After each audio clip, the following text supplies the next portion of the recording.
Sonny, I was going to start this talking about the 100, but things have moved on since then. An England call-up yesterday. Where were you when you found out? How did you find out? I was actually at breakfast. Thankfully, I'd got down a bit late, so I was one of the only ones there. But I got a call from an unknown number, and thinking I was going to be told that I'd won an iPad or something, and I was going to probably lose a load of money on my account. I heard, "Oh, hi mate, it's Baz." I was originally a bit confused, and then clocked like, oh, the Baz, like, right, okay. And then he said, "Yeah, I want you to be involved in the South Africa One Days and the Ireland T20 series." And I said to him, I promise I'm normally more talkative than this. I'm just a bit lost for words. And he was like, "Yeah, I've heard." So I'm not sure how to take that, but it was a pretty surreal experience. And to be honest, I don't think it's all really sunk in yet, to be honest. It's a very, obviously very special moment. But called my parents straight after. There's a coach from Somerset called Baz as well. So when I told my dad, I've just spoken to Baz, he was like, what was he talking to you for? I was like, no, Baz. So, it was a very surreal experience, and very grateful. Yeah. Did you tease the parents a little bit? Was that, I've just spoken to Baz ... and see whether they worked out what that meant? Absolutely no chance. I was straight in. Dad. Well, I actually don't call my dad, I call him Bakes, but I was like, "Bakes, you won't believe this. I think I've been called up for England." That feels weird saying that out loud again, but there we go. I don't think that's going to change, to be honest. Yeah. So is it a surprise? I mean, you've obviously done well this summer. You got that England development contract last year. You must have known that England were thinking about you, but is it still a sense of surprise for it to have come this soon? You never really want to presume that anything's going to happen. That's the thing. And I try really hard to take stuff one step at a time. I know it's a massive cliche, and I always get quite a lot of chat from my mates. I always say one thing one step at a time. But I really do mean that. I don't want to start thinking of stuff ahead, and as that mindset has shown, that stuff takes care of itself when you just try and think about the now and just bowling away the next game and taking it bit by bit. That really, really does work. So to answer your question, was I surprised? I was a little bit surprised. I didn't really think about it, to be honest, because I was so focused on what we were doing in the meantime. So yes, short answer, yes. So the 100 then, how have you found it? It's obviously been your, well, can we call it a breakout tournament? I don't know what you'd call it. You're nodding, so I'll take it. Like a breakout tournament for you. You've done like so well in this few weeks. How have you found it? What's been the highlight so far? Oh, it's been amazing. Obviously, just to get playing opportunity makes a massive difference, as that's shown this year. Hampshire have shown a lot of faith in me, which has been awesome. Similarly to England Lions, getting opportunity to play. And then again, Kat at Manchester has been just speaking to me throughout the whole of the Blast, which has been amazing. Learnt so much tactically through him, and obviously working with Pop as well at Hampshire, and now Killer at Manchester has been awesome, just to get that opportunity to play. And I mean, that's what this competition's for, isn't it? It's to give people a chance to go and tear it up, and that's what I've been trying to do. But it's been very surreal bowling it, as I say, with my notebooks and stuff. We were talking about it just before this, writing notes on Steve Smith, thinking, am I actually going to be opening the bowling at Steve Smith tomorrow? Really? Like, is this really happening right now? I've seen the bloke play on TV I don't know how many times. But yeah, there we go. Yeah. We'll come back to the notebooks. Hold on to that. You opened, and you've mentioned this as well, opening with Jimmy Anderson, you bowling from the Jimmy Anderson end. How has that relationship been so far, and how was that experience, and how is your relationship with Jimmy, a legend, someone you must have grown up watching so much of? How has that been? First of all, what a statement that is. Open the bowling with Jimmy Anderson from the Jimmy Anderson end. I mean, that says enough, doesn't it, really? But yeah, Jimmy's been awesome, actually. I've been fairly conscious. I know I ask a lot of questions, so I've been trying to ease him into that and not just spray him straight away. But he's been really, really good with sharing information, and I think I've done well not to bombard him, to be fair. I think I managed it pretty well. My temptation was obviously go straight in with thousands of questions, but I thought I'll be a bit more measured and take things bit by bit and more ask around specific stuff that comes up in the moment. But yeah, he's been really good to talk to. Obviously talked about his prep and stuff, and longevity things, how he's kept going and what's worked for him, and he just says a lot of similar stuff that you've heard before, but obviously just exemplifies it really. Yeah. How did the first meeting go? The first time you met him, were you nervous then? Yeah, 100%. I to be honest, it was just a load of small talk really. I was really nervous. I didn't want to. I was expecting that he would have heard that I was going to ask him a lot of questions, so I was trying to put the feelers out of like, promise I'm not just going to spray you, like I'm going to leave you to do your own thing as well. I know you've got to play the game as well. I'm not here just to spray you with a load of questions. I'm not another interviewer. Like I'm just here to chat and learn as we go. But he's really has been fantastic and you know, good guy. I've enjoyed it. Yeah. Where does this reputation come from then? This reputation that you ask a million questions. Is it a fair one? Do you admit that it is a fair one? And have you always been like that? Oh, absolutely. I mean, yeah, it's a fair one. That's why I was concerned about it getting round, is because I do ask a lot of questions. I think earlier on in my career, I was talking to Pop about this yesterday, actually. He's a bowling coach at Hampshire, obviously. And we were saying how earlier on in my career, like when I was at Brave, I think I just not asked questions for the sake of asking them, but I sort of didn't know what answers I was trying to get, if that makes sense. I would just ask things to try and collect all the information that I possibly could, to think, I might use this in the future. Whereas I think as I've learned a bit more, I've probably got more specific with my questions. So I need to know this bit of information. Can we have a conversation about this specific topic? And then try and work towards what answer I'm looking to get, if that makes sense. But yeah, the reputation of asking questions is very much fair. So I'll put my hands up and say, yeah, fair enough. I don't mind. Would there be an example of when that sort of worked for you this summer? A question maybe you've asked and you've got an answer that has been like, that you feel like you've taken into a game and's gone well? Wow, that's a great question. Obviously, there's lots of examples of tactical stuff. I mean, some of the conversations I've had with Kat as well, following games, for example, Essex obviously didn't go the way that we wanted it to. They chased down a lot. I'm not exactly sure how many it was, but I think my first over went for 19, and actually bowled pretty well. Like, based on the plans we had, analysis-wise, like, I was hitting the green box, so to speak, like 2 balls, top of 4th stump, top of 5th stump. But Walt just cleared his front dog and slapped him over mid-wicket, which was fairly humbling. But then Kat said, well, I mean, they were chasing nearly 200, mate. Like, they were obviously going to come out of the blocks flying. So I don't mind giving them having one go at bowling the stock standard, starting with the new ball, swing it around corners, happy days. But if you know a guy's going to come hard, you've got to have a plan in mind of what to do. And I think I was probably just a couple of balls late on that, or maybe 1 ball late on that. First ball's fine, good shot.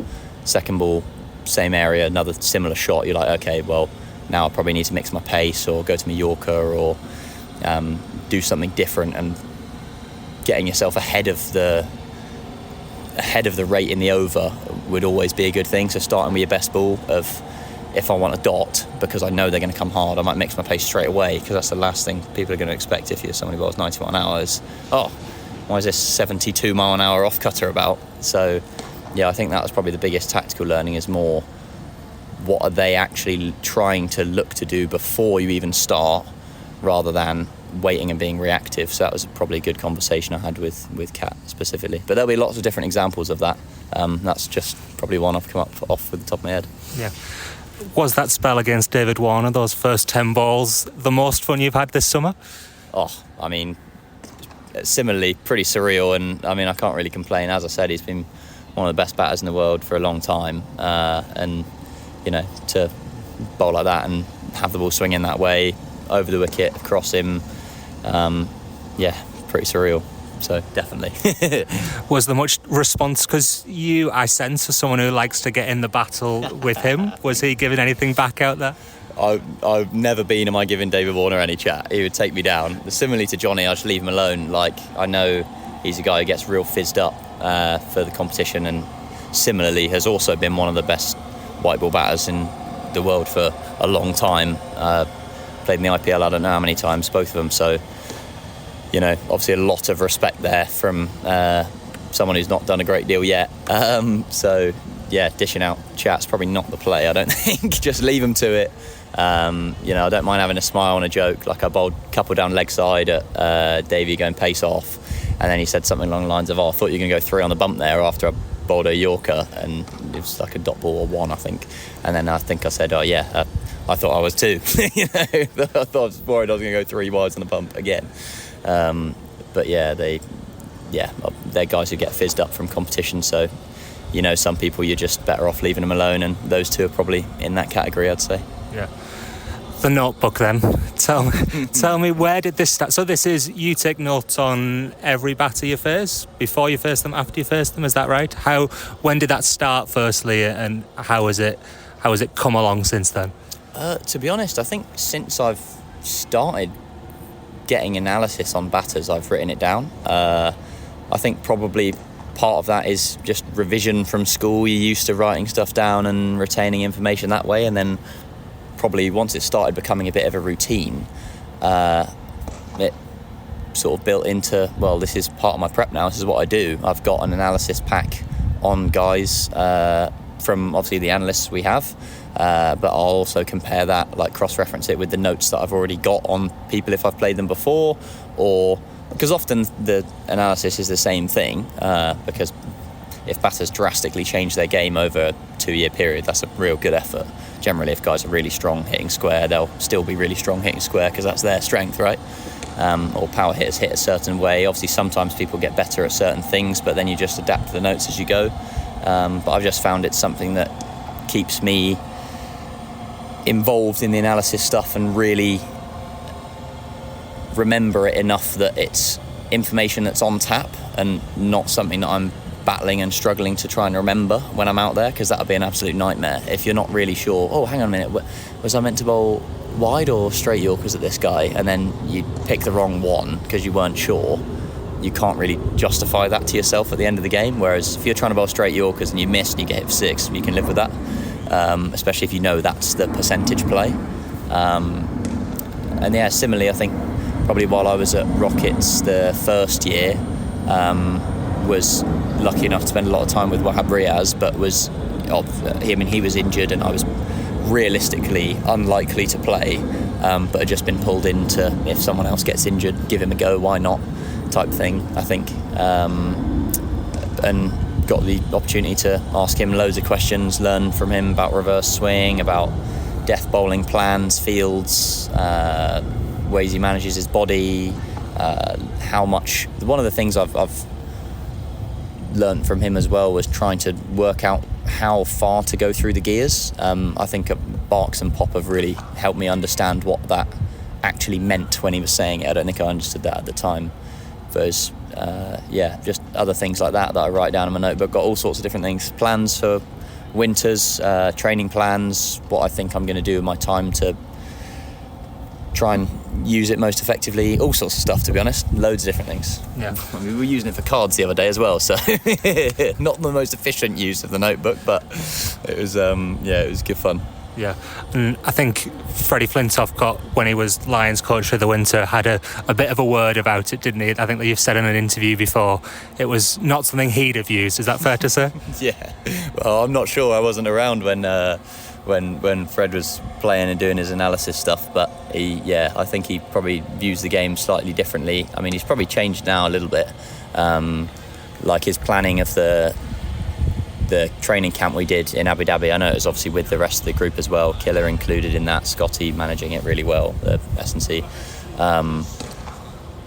So obviously to plan something that diligently, that doesn't happen by accident. It's a very deliberate process, and I think Fred deserves credit for his ability to do that. It was probably the best training camp I've ever been a part of, and some of the older experienced guys said similarly that's the best thing they've been a part of as well. But yeah, I think, what was the quote he said?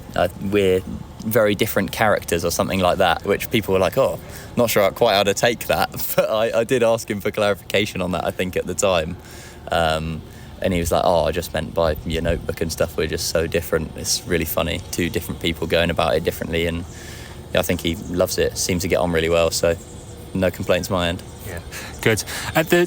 start of that Lions tour, if we go back to the winter, you'd obviously not played a professional first-class game at that point. You played your first on that tour. Have there been additions? Exactly, that's how quickly things have changed. Were there additions that you've made to your notebook this summer? Maybe something about playing in red ball cricket, or maybe it's to bowling at Steve Smith or Johnny Bairstow in the 100. Have there been a lot of additions you've made this summer, and could you let us into any of the secrets that you might have done? I mean, to be fair, a lot of it isn't really a secret. It's just I've been talking a lot with Kyle Abbott about just being relentless and stingy and not allowing yourself to go for runs. I think there was a game where he bowled like 60 balls and 59 of them were dots in a row or something ridiculous like that. And I was just lucky enough to be bowling at the other end, and when there's pressure like that, someone's bound to get some poles at some stage, and he probably deserved them, but I managed to pick up a few. And that was the way of it, just keeping being relentless, trying to bowl maidens, 4Ds and tight leaves is pretty much the it's not a secret formula, everyone knows how to do it, it's just the doing it part that's really difficult. So I think it's probably more personal things around what helps me be more accurate, or what helps me get in the mindset of being more accurate, rather than feeling the need to search for a wicket and trusting the process. And I don't think you can do that without having played. I think the biggest difference in the last year, to be honest, has been having playing opportunity, because it makes such a difference. Being able to learn things as you go, you can't really do that if you're not playing, I don't think. Or I didn't find that even with my notebook, even with asking thousands of questions, until you've actually done it and you can use something as a point of reference, it's very difficult to have a real understanding of something. Like, I can understand something conceptually without actually bringing it into practice, because you've not done it, you've not got a reference point. So I think the main thing is just having more reference points now, and being able to have examples of, Vincey trusting you to bowl the first over of a T20, Vincey trusting you to bowl the last over of a T20 or the 19th, or when we need a wicket, we need to close up the pressure now, we need to bowl you, or being in a red ball situation where, things have gone a bit flat, can you change the momentum of the game? And who doesn't want to do that, right? It sounds so fun, it sounds great. Like, just being given those opportunities is probably been the biggest difference, I think. The TMS Podcast from BBC Radio 5 Live. I'm going to throw a stat at you. Only Jofra Archer has bowled more balls over 87 mile an hour than you in the 100 this year. Firstly, did you know it? Because I know you are one for these things. And secondly, what do you make of that? Did not know that. I mean, Jofra's obviously was bowling the speed of light the other game against the Phoenix. I saw he was, I think there was like top 10 fastest balls, and then suddenly about 10 balls later, I think he had 9 of the 10 fastest balls, 93 point something, and then Glees obviously at 94 the other day. So there's some guys cranking it up, which is good fun. But yeah, I'm not sure what to take into that. Happy days, happy with that. Everything about what's that, 140 Ks, 187 yeah, something like that. Yeah, I'll take that for sure. Because I know you've spoken in the past about, like, unashamedly you enjoy and want to be the person who bowls fast. That is a big part of you and your thing as a fast bowler. Is that fair? Oh, 100%. I mean, it's what I find fun about the game. The injuries I've had have almost given me clarity on that, I think. Having had a fair few, obviously stress fractures in my back and stuff, it's somewhat part and parcel of the game, but still frustrating nevertheless when it does happen. Yeah, I mean, it's what I find fun about it. It gave me that real clarity of, do you want to be that guy who's bowling 80 mile an hour swingers, which obviously requires skill even still. There's nothing easier or harder about it. It's just not what I find fun. I enjoy, having people's gloves in front of their helmet and trying to blow their hobs out. That's much more fun for me, personally. I obviously still have a great amount of respect for the skill in the game, and, I'm someone who tries to swing the ball a lot in the power play as well. So, I just want to try and have both of those skills. I don't see why you can't try and have both if you can give it a go. Why not? Yeah. Have you always been able to bowl fast? Where do you think it comes from? I think part of it is obviously you have to have an ability to bowl fast, but a lot of it is probably the training. I did a lot of stuff. I did some stuff with Stephen Jones early on, but I mean, since I was 12, I was always decently quick. Like, I'm not going to deny that. I wasn't suddenly from bowling real slow to nowhere. That was always probably my advantage. I was a bit taller when I was younger. I was like nearly 6 foot at, I think, 15 or something. Like, had a bit of a size advantage on people, and sort of thought that was going to wear off at some point. A few people told me it was going to wear off, actually. And then just sort of kept increasing pace as I went through. And I think a big part of it is just having a real desire to bowl fast. That makes a big difference, I think. I actually got asked a question by one of the kids at the Oval, and he said, what have you got any advice on bowling fast, and how do you bowl so quick? It was like, well, a lot of it is the real desire to want to bowl fast, because it's hard, right? Some days you're going to go for runs and think, God, it'd be so much easier if I bowled 70 mile an hour nibblers. Like, I could know where it was going. Balls wouldn't get edged for 4 because there's not enough pace. There wouldn't be enough pace in the ball for people who'd have to smack it for it to go to the boundary, and I'd go for a lot less, and suddenly I wouldn't feel so rubbish about myself. But you also then wouldn't have those days where it starts reverse swinging and everyone's thinking, right, give this kid the ball, let's go. It's all very exciting. People coming out the bar to watch, like, so, you know, it's a trade-off, isn't it? And one that I'm happy to make. I know that it's likely to come with more injuries. That's okay with me. I'm at peace with that. You know, I've had a few. Hopefully I'm due a bit of luck for a while. Touch wood. But yeah, I mean, I think a big part of that is a desire to bowl fast. And I think before Guyana was probably up there with the fastest I'd bowled. I can't remember what the speeds were. They were decent. I remember them being decent. That's a lie. I can't remember what speeds were. I was just trying to. What is your top? What is the high? I know you know this. What is the highest speed you've been recorded at? It was 148. It was the fastest I've been at. Don't know why I lied just then. I was doing a lot of training with a guy called Aaron Lewis in Australia. Power and pace cricket were really great. They rehabbed me. I wasn't really sure that I was going to get a contract. Had been told before I went to Australia. This is before the year before the Lions. I'm not really sure. We're not sure whether we're going to offer you anything. Basically, I was rehabbing from a stress fracture. It was meant to be a non-union, which means the bone just won't heal at any stage. It will stay cracked forever, basically.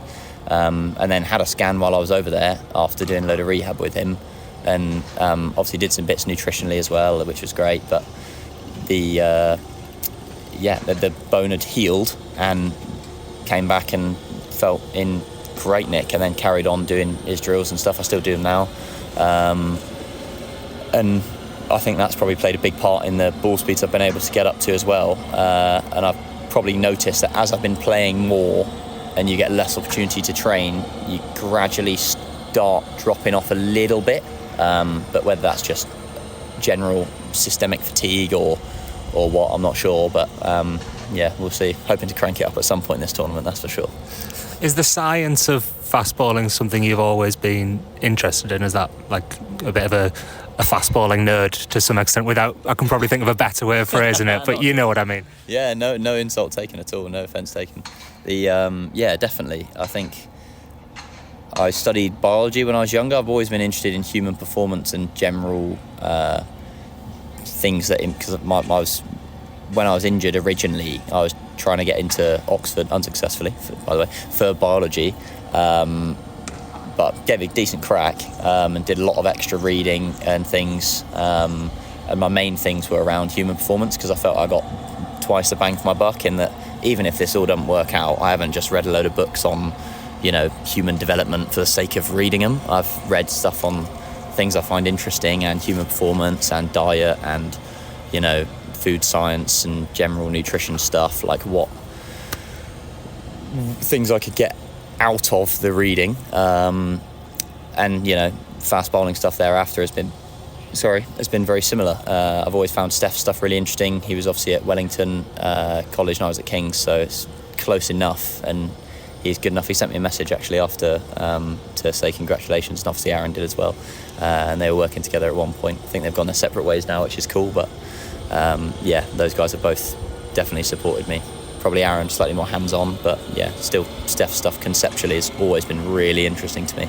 Even still, I don't really understand all of it. I'm not going to claim I do because I haven't done a qualification with him, having spoken to him a lot about it, but yeah, there's a lot. And of that's stuff about the science of bowling. Yeah, Stephen Jones is like ball speed, sciencey stuff. I actually spent a bit of time with Shabazz from Speed Camp as well. He does Pace Journal and stuff. I'm sure you've heard of him. He, similarly talking to him about what his system, his framework looks like around assessing fast bowlers. What does he do?